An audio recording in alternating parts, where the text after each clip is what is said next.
Hey, is there a better tool than empowering a woman to defend against an attacker No. that's 100 pounds bigger? That's why it's so important for women to learn how to defend themselves with the most effective self-defense tool ever invented. A woman led by women, the Not Me program is designed to help with training, purchasing a gun, and getting a concealed carry permit. And guess what? It's free. To sign up, go to notmesd.org. The program is also available in Orange County and the Inland Empire. Get help today at notmesd.org. CCW training for women. Who's going to take care of Ken Campbell? That's Big Joe. So, Ken, are you here? Hey, Free America calling. Outstanding. Comrade Campbell, welcome to the People's Republic. So, Actually, I'm even farther east than that. I'm back in Indiana. I've been at the NRA annual meeting the last 3 days. and how was that this year? It was grand. Grand for several reasons.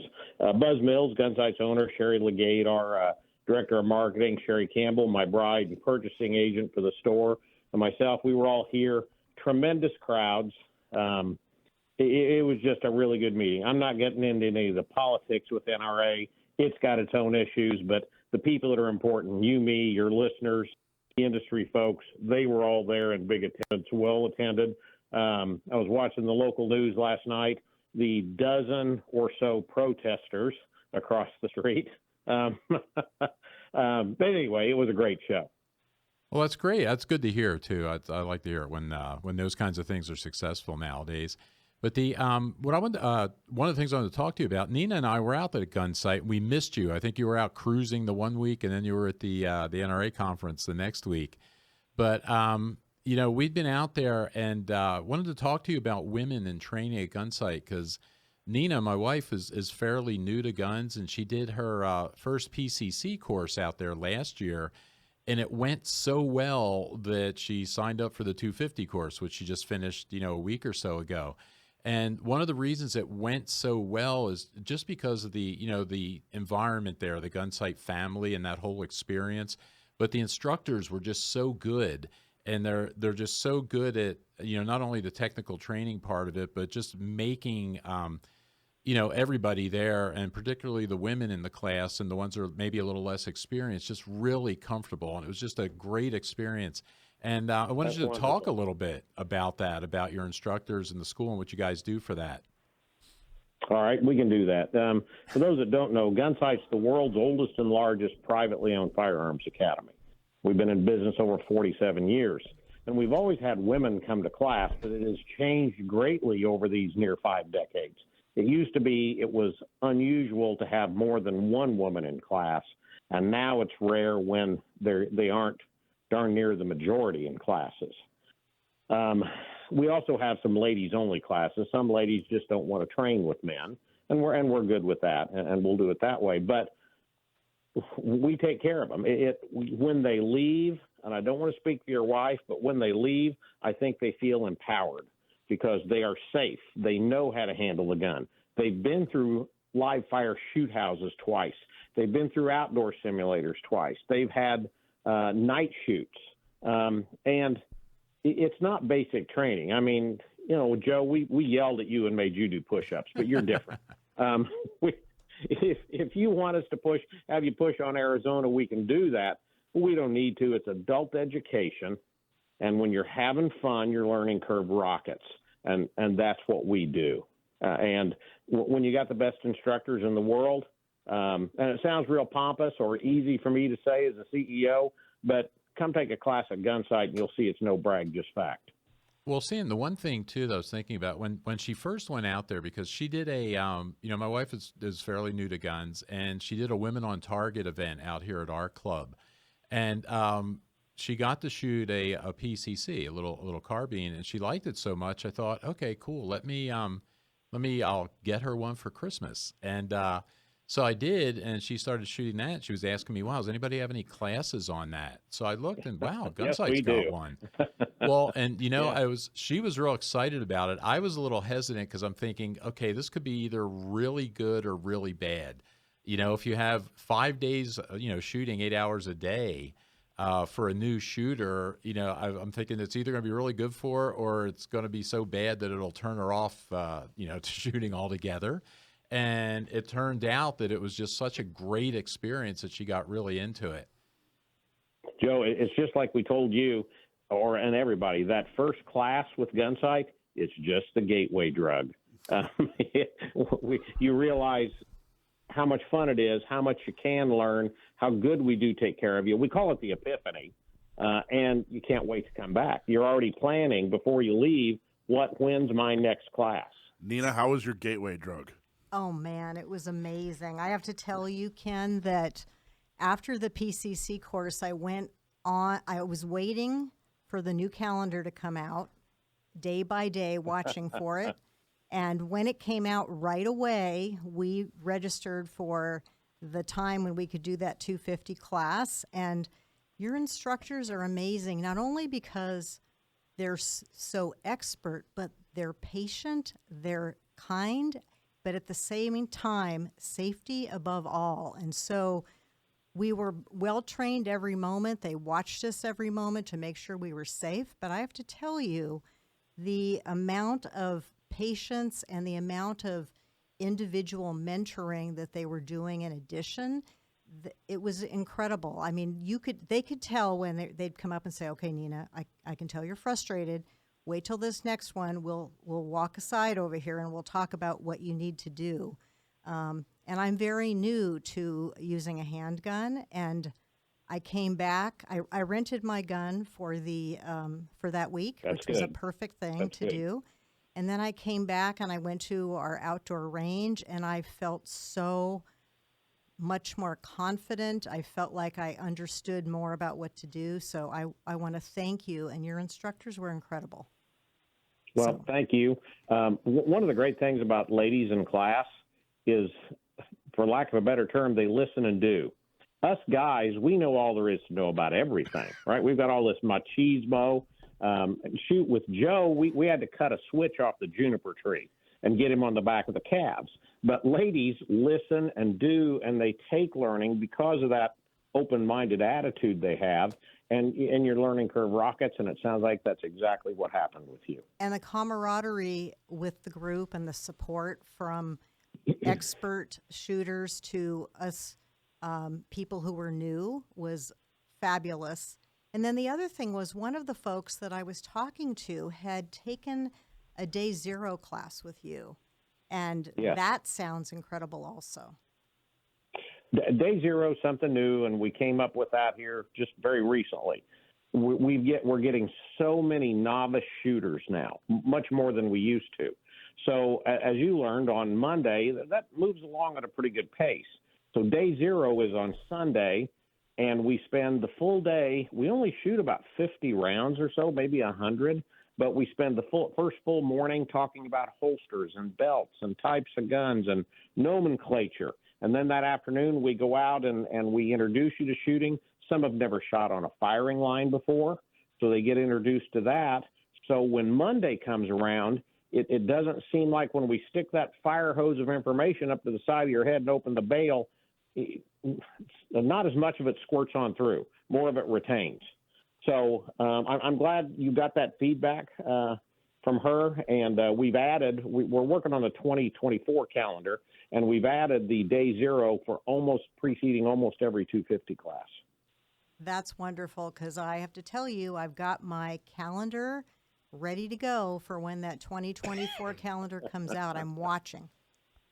Well, it should be, good Lord willing and the creeks don't rise, it should be around the 1st of July. No promises on that electronically is when it'll be out. So just keep watching there, because we can't wait to have you back. Thank you so much. So, and the other thing, one of the other things, too, about not only are the instructors and everybody just so great there, but the, gun people are just gun people. And everybody's really friendly. And, we made some good friends out there. And actually a couple more that are we're looking at the gas match now for the coming year, because now there's no reason Nina can't shoot the gas match. So I'm working that angle out here. and Gas some other Match friends. is Gunsite Alumni Shoot. It's a big fundraiser for 501c3s we do every year the first Saturday in October.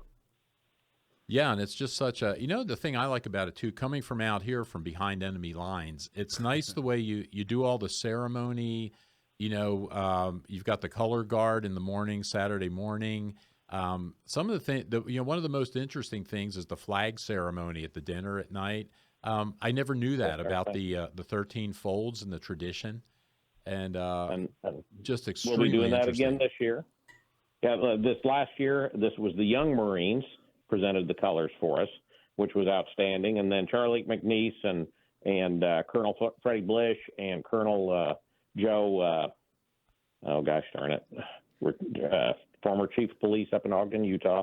Anyway, they're in their dress blues and they perform the flag. There is a lot of reference. The table for the fallen is there, but we have a great time, and it's wonderful people. You make lifelong friends in your classes at Gunsite. You really do. And actually, one of the women that Nina was in class with, we actually met this morning for breakfast. Ended up talking for 5 hours we were there. Yes. And, she had the same experience. She was in your day zero class. And, again, I think I've got her on the hook for the Gunsite alumni shoot as well this year. Wonderful. Well, I may have to put you on the marketing payroll. They may have to do that.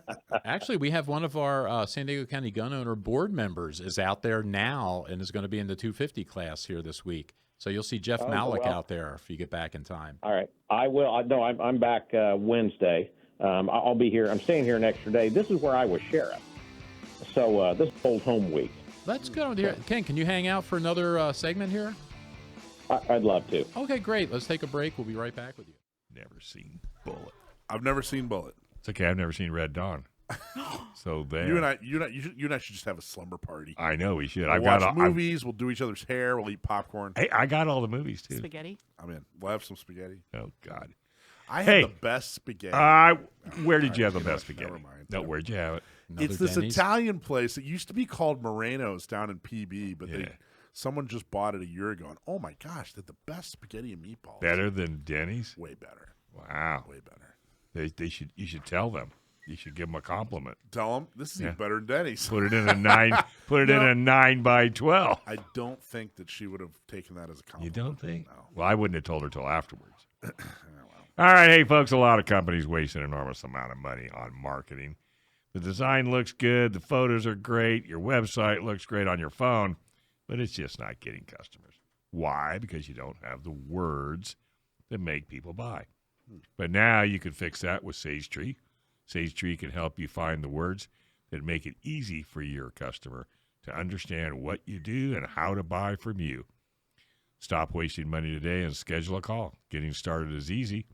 Visit sagetree.com and click on the Schedule an Appointment button.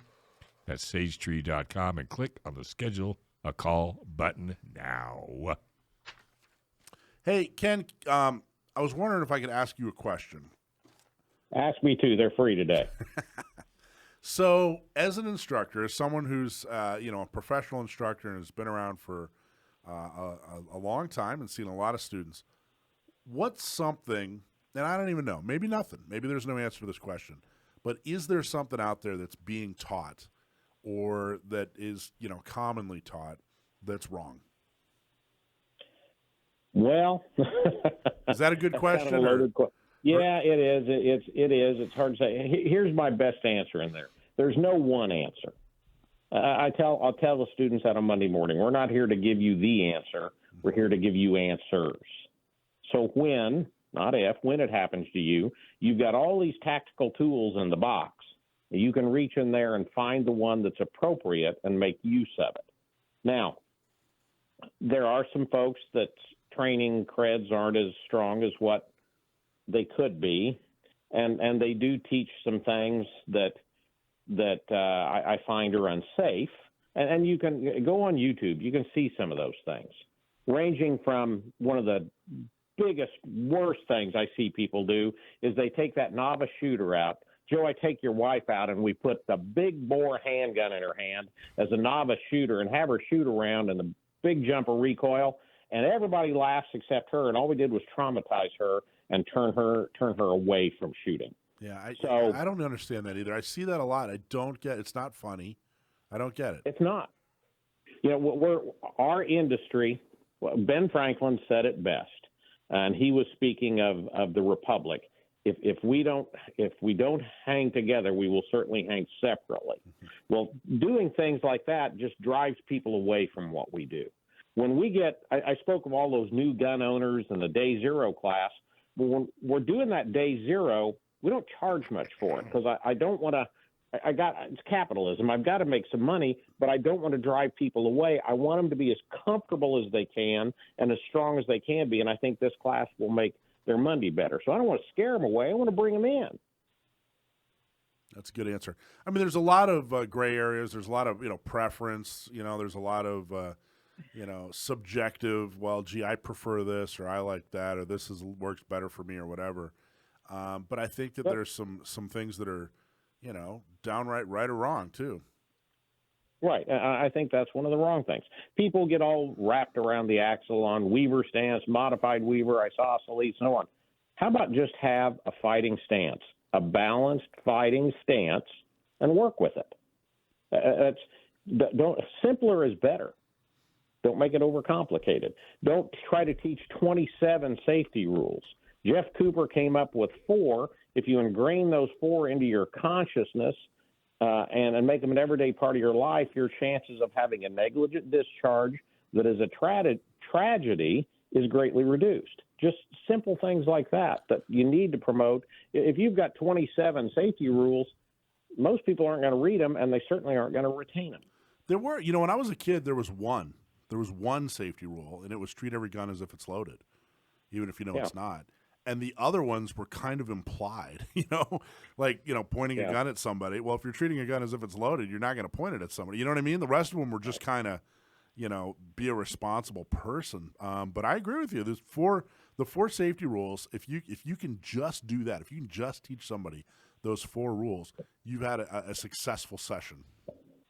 If you break one, it's not going to be a good thing, but it's probably not going to be a tragedy. Break 2, it's apt to be. So just keep those in mind and, follow those. So, again, there's just some basic things, but I'm a big believer in what Jeff Cooper did was distill things, the training techniques, the modern technique, the rules, distill them down to the simplest, easiest form. People will remember them, they'll retain them, and they work. So, just following up on that, too, on Michael's question, Ken, because there's another thing that I hear a lot that bugs me as a concealed carry instructor, and Alicia's here in the studio. She teaches concealed carry classes here as well. And you'll get people, and I hear instructors do this, that cite this statistic that, well, most defensive firearms, incidents happen, within 3 yards and involve 3 shots in 3 seconds. And that may be true statistically, but I think what I've seen is there are some people that don't train beyond that because they think, well, I don't have to practice. I don't have to be able to hit anything at 15 yards or 20 yards because it's not going to happen. And, it's like, well, what if your incident is not the statistically, normal one at 3 yards? And ask that to Eli in the Greenwood Park Mall in Indiana. Exactly. Ask that to the gentleman in the church in Texas. I just talked to him again at the NRA show. Oh, Jack Wilson, yeah. Jack Wilson, thank you. Tell me again how it's all going to be at 3 yards. Well, see, and that's and I think that's misleading for people. A friend of ours actually that works with us was shooting a match with me. We were both the same match a couple of weeks ago, and she was saying, "Well, I struggle with these long things because I don't shoot longer range. We're talking 10 yards, 12 yards at a target." And it's like it makes me cringe when instructors say that kind of stuff. Because it's not. I think it's a disservice, and it's funny you mentioned the guy in the mall in Indiana, because ever since that happened, when I'm doing my RSO shifts at the range in the morning before anybody gets there, I've figured out that on our range I could line it up diagonally where I can get a 40-yard shot, and I'll practice. I'll do a magazine. I'll just do 10 rounds just from 40 yards out, at a silhouette target just to see, and I can consistently hit about 8 out of 10. And I never used to do that before, but I mean, you're right. It's important, and people should train that way. And think of the They benefit. should. You train that way, and think of how much greater your skills are going to be at that 3 foot. Should you need it at that 3 foot, but you train to And a if higher I level. start out at 3 feet or 3 yards with you, when we break contact, I want to create distance, and I may need to keep shooting. If the threat still exists, I may need to keep shooting as I'm creating that distance. So don't assume that just because it started at near contact, it's going to stay there.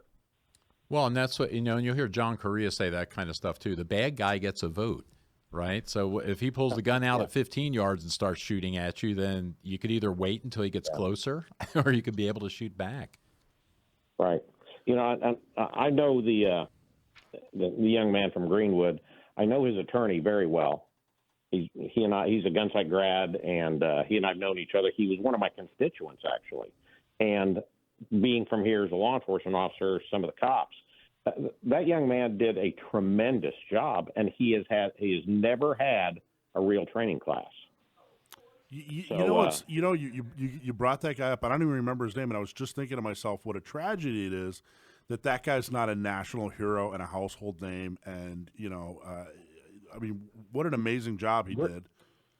He's very private, keeps to himself. I've spoken to him, but the city of Greenwood, Indiana, recognized him as the Citizen of the Year, and where the event happened, and the NRA just recognized him with an award this last weekend as well. But he's very private. He's a mechanic at a Ford garage. He's Joe the plumber. Yeah. That stepped up and did the right thing and saved countless lives. And you were saying, Ken, that he doesn't have a lot of formal training as a gun guy?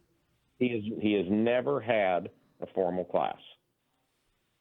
Wow, that's impressive. Oh, really? If you see the picture of his pistol, he'd had a motorcycle crash, and the front sight, it's a stock Glock 19. The front sight was kind of chewed up, and the back sight was kind of chewed up, and he still got the hits. As Jeff Cooper said, it's the man, it's not the gun. Wow, so I didn't know that, actually. That's good. He was carrying the same gun I carry. Excellent. But I'm done training. I'm not going to train anymore after hearing that. Not the way you're supposed to take that. Wait a minute, I want to interject here as a 250 grad. One of the other things I want to say is the drills that they had us do were amazing. So I have to tell you, Ken, at the outdoor range just this last week after getting back, I was practicing those drills.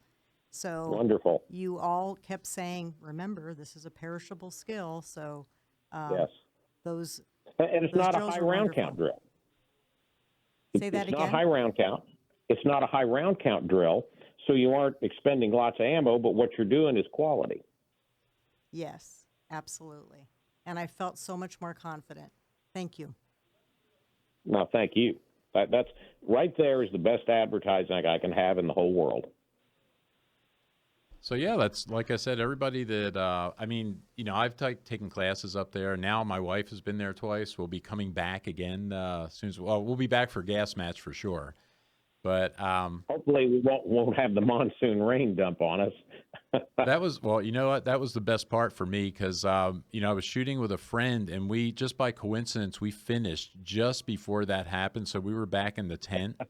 And one of the things I really miss, because I grew up in New Jersey and we used to get thunderstorms every summer. And I really miss those because we really don't get them out here in San Diego. So that was like icing on the cake for me to get to see a good thunderstorm and a good downpour like that and to be watching it from the tent. Oh yeah. But we carried on. Well, we improvised, adapt, overcome, and still had the great barbecue dinner and the great prize table and so on. It's just a grand day when we have the gas match. Thanks for watching this clip from Gun Owners Radio. If you're watching mainstream media, you're not getting the truth about guns. Gun Owners Radio is the easiest way to stay on top of the Second Amendment fight, the fight for your self-defense rights.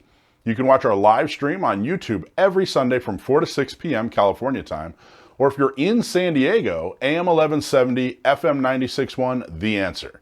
We're also available on your favorite podcast platform. Just search Gun Owners Radio and you'll find our show. Like and subscribe to help defend and restore the Second Amendment, not just in California, but across the country.